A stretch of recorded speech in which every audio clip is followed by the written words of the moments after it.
heading out of Hyder, Alaska. Hyder was just so much fun. We got so lucky at the Fish Creek observation. We saw bear every single time we went up there. Just a fabulous place to visit. And it seems interesting to me. You're looking at the same terrain as you're heading out as you did on the way in, but since you're seeing it from a different angle, it almost looks like a completely different place. The sights were just so beautiful. And now we're back on the Cassiar Highway, also known as Highway 37. The highway that leads from the Cassiar to Stewart Hyder area is 37A. But it's just still amazing to me, the beauty of the area. Just so far it's been a great drive.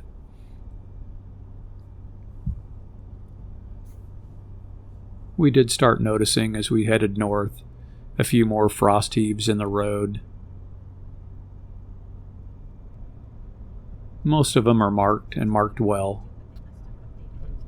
They can be kind of deceiving at times because sometimes it looks like they're going to be really bad, so you slow down and they weren't bad at all. And other times they look like they won't be bad at all and they're terrible. But for the most part, the roads have still been in pretty good shape. And the amount of pull-offs they have, some of them have restrooms, some of them don't. Almost all of them have garbage bins and recycle bins. The other thing we noticed a lot on the trail is how many steel girded bridges there are. It's just a steel structure. There's no pavement on it at all. And as we continued north, we started running into more construction. And after we got past the construction, we know why there was a lot of construction. The further north we got, the roads got worse and worse as far as potholes, bumps, frost heaves. And what we've learned on the Alaskan Highway and the Cassiar and a lot of these others, because of the permafrost and everything else you have to deal with when you get this far north, it's really, really difficult to keep the roadways smooth and in good shape. Every year there's new frost heaves at different locations, and just the continual upkeep of the roads is quite an imposing task.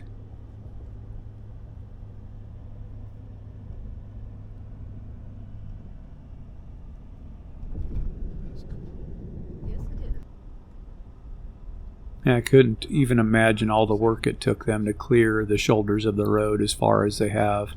I know they've done it because the amount of wildlife there is in this area. But it is a lot of work to clear that much brush and keep it down so that it doesn't grow back.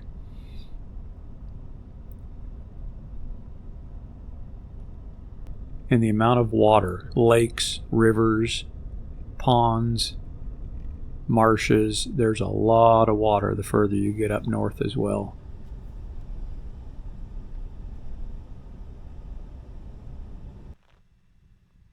We picked this wreck site because it was free. Try to do that several times on the trip just to keep the cost down. It's a nice place to stay too.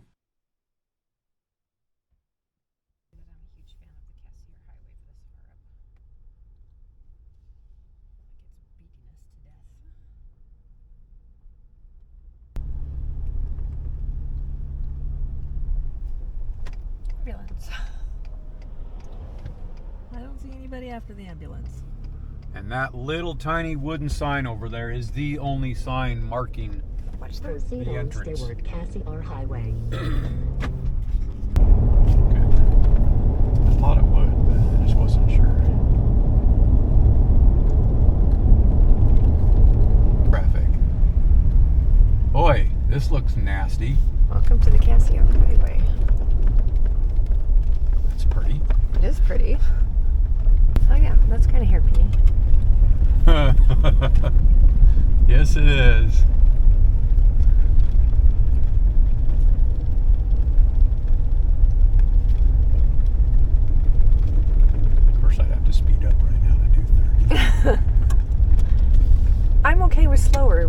past her. Especially on this bumpy road.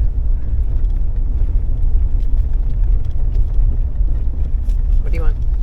The radio. I just expected. Well, I guess we're not going to be making great time today, are we? It's a lot of bridge. It's a lot of river.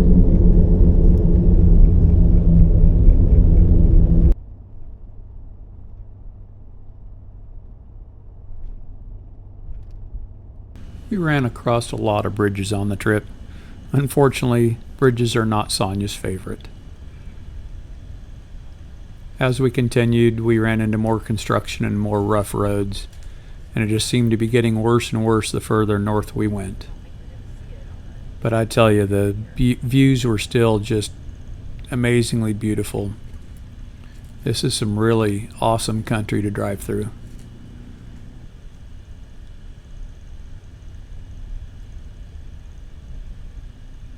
We've had our ups and downs from some spilled oil and other things, but for the most part, this has been a really, really good trip.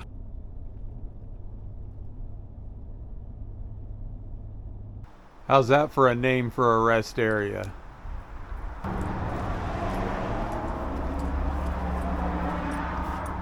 Gas there. Good Hope Lake has gas. Okay.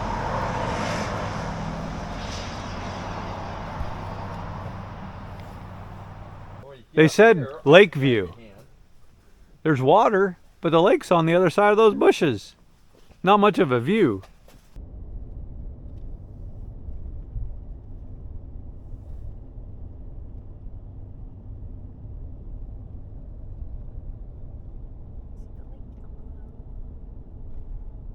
It's one thing to be there and another thing to film it. I look back at these videos and think about the actual being there versus videoing it, and the pictures, the film just does not do it justice for how it looks. I mean, this scenery is stunning. It's just so hard to convey it just in video like this.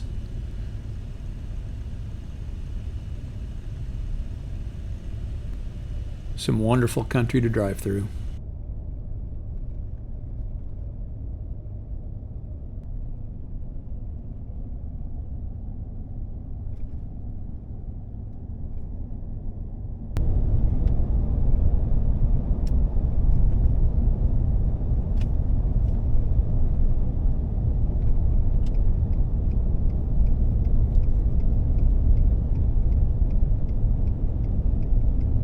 In there, but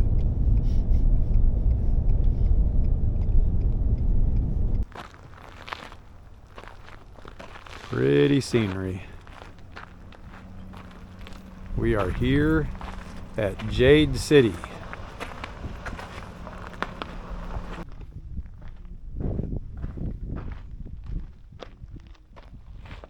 How big these rocks are. This is jade. That is huge. Oh, wow. Yeah, pretty. Very, very green. But it's a very interesting too that it's so red on the outside. Look, where Gibbs is. Jade City was one of those places we wanted to stop. They actually still mine the jade out of the surrounding hillsides, even today. When we were there, unfortunately, they didn't have anybody outside, any of the employees doing any of the work, cutting the rocks, polishing the rocks, or working the rocks. So we didn't get that part of the experience, but it was still neat to see the saws, from the little saws that you see here to much, much bigger saws. And just the whole story of them pulling these rocks out of the hillsides and then cutting them down to size to use for different projects, and the amount of stuff they had for sale in the store was just quite amazing, actually. One of the things I thought was interesting when you look at this bigger saw here is that engine on the back does not look big enough to turn that blade with sufficient force to cut through the rocks, but it does. It's just also amazing to see how big some of those pieces of rock are. And now we're back on the road, still heading north. Got a lot more to see.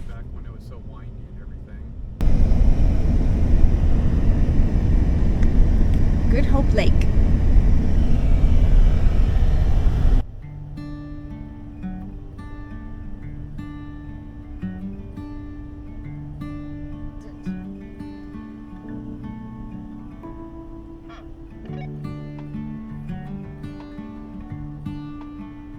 That's what I thought.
Big Creek Governmental Campground was a pretty nice campground.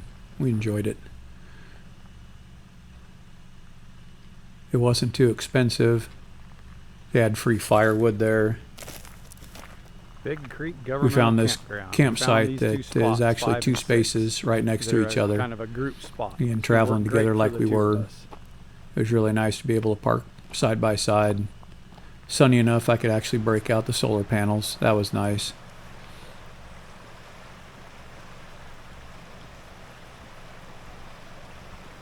And then we walked down to Big Creek. And this is fairly large for being a creek.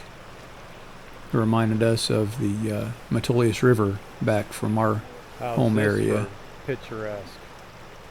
Real beautiful campground. I tell you, if they call this a creek, Glad we stopped here. it does kind of look like Metolius River.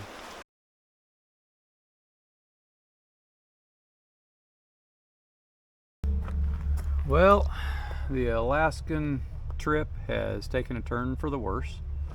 We've noticed this morning that I've got some damage here. It almost looks like I hit something, but I cannot think of anything I hit. But the way this metal's bent out, to me it just seems like I hit something, but I cannot think of anything I hit, and there's no damage to the front. But so I've got to pull that apart this morning and take a look at that. But that's not the worst part. Worst part is, I think the Cassier Highway was a little tough. You can see up there is a buckle in our frame. And the rear part of our frame is now sagging. This is right behind the rear axle. And I don't know what we're going to do about it yet. I've got my tanks back here. My gray and black tank, I believe, are behind the axle, so we're going to find a dump site and dump the tanks to lighten things up. And yeah, see if we can't find a repair shop and maybe get this thing bent straight and then have some gussets put on. But we'll see. Let's find out what happens. Well, I took this apart. There's just screws at the bottom of the track right here, and I can take it out, and I got the siding back in it. The problem is it is not sitting down where it's supposed to, and I'm assuming that that is because the rear frame is bent, so it's making this whole wall want to twist.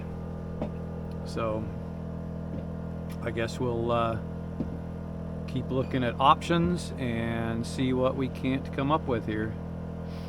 I think both my gray and black tanks are behind the axle, so we're going to find the nearest dump site and dump all of our tanks.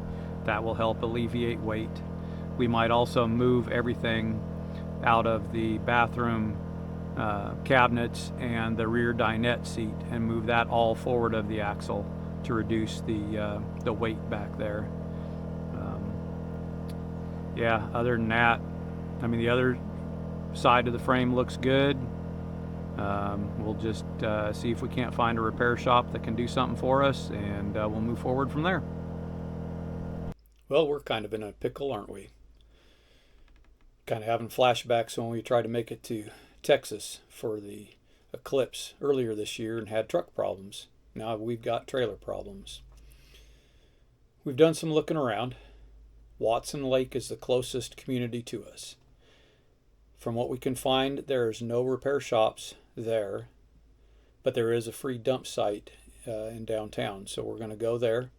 I'm going to dump gray and black tanks, which are behind the axle of the trailer. I'm going to take off the spare tire and any heavy items we have in storage, either in the laundry or bathroom area or the pantry. We're going to move forward and do whatever we can to lighten the load on the back of the trailer until we can get it fixed. From Watson Lake, we're going to drive to Whitehorse, which is the closest place that has repair shops. And I've got a cousin there, well, not there, but he lives in Homer. We're going to give him a call and see if he's got any suggestions for us as well. So we're going to kind of take it from there, and hopefully things can work out better than they did when we headed to Texas and had to turn around. We'll keep good spirits and see what happens.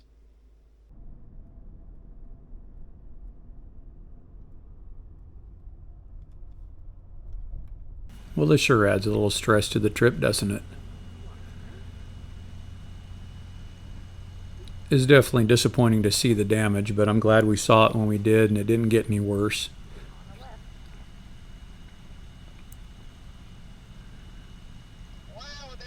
Since we're coming into the area, the signpost forest is there and we made our signs for the forest. Might as well stop and enjoy it, right?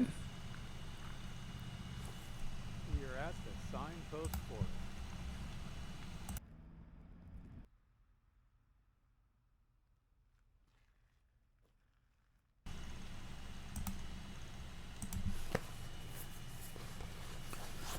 The signpost forest was all started by a homesick soldier.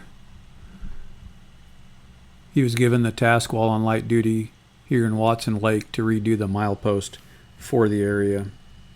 When he did so, he also made a sign for his hometown, Danville, Illinois, 2,835 miles away.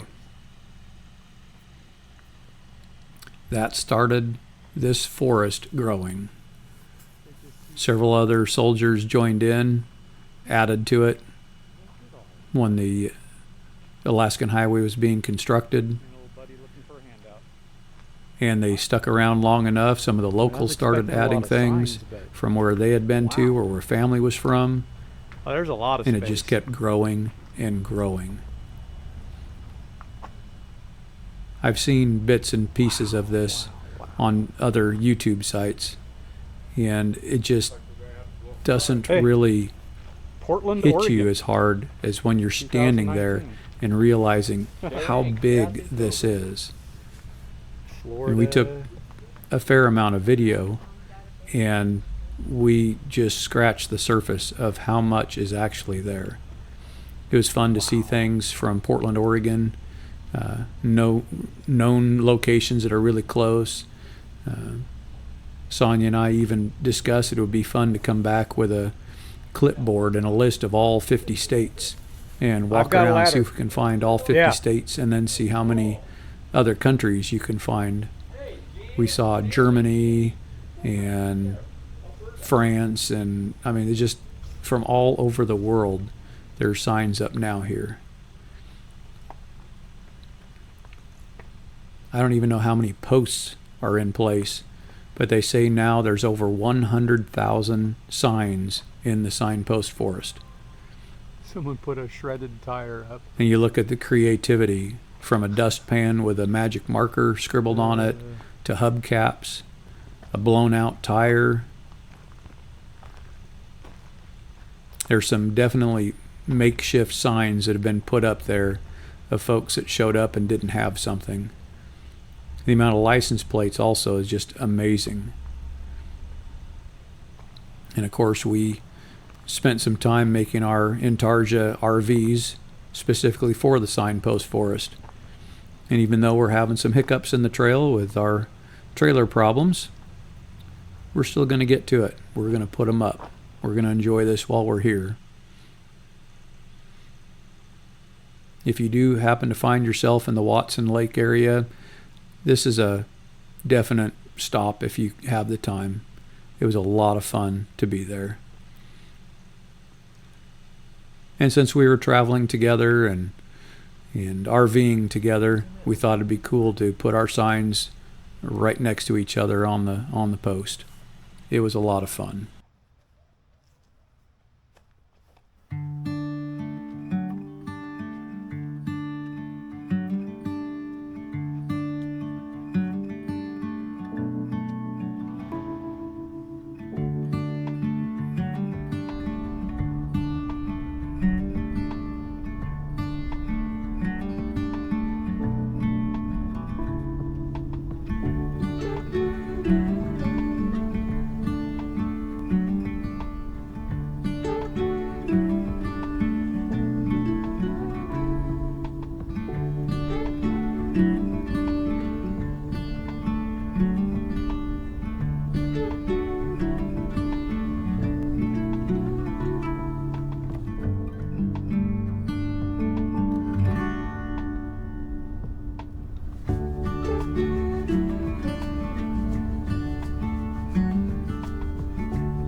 Well, we've made it to Whitehorse, and I was able to get a hold of my cousin.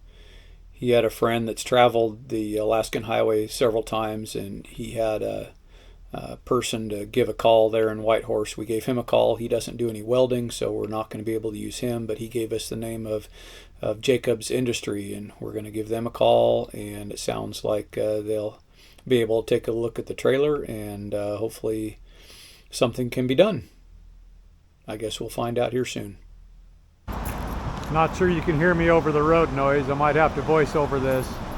So our trailer problems, we contacted my cousin up in Alaska. He had a friend. We called him, talked to him. He said talk to Ron.